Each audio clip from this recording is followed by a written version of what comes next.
In today's video, I'll show you how to use meeting notes in Microsoft Loop to keep your meetings organized and productive. Start by opening Microsoft Loop in your browser and signing in with your Microsoft account. Once logged in, head to the Ideas section and click the plus icon to create a new Loop page dedicated to your meeting notes.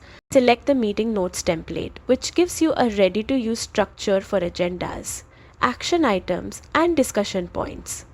This makes note-taking faster and more organized. Next, click the Share button to invite colleagues. You can set permissions so they can either edit or view your notes. You can also share individual components like agendas or action items for focused collaboration. External users will need a guest account to access shared content, keeping everything secure. And that's it.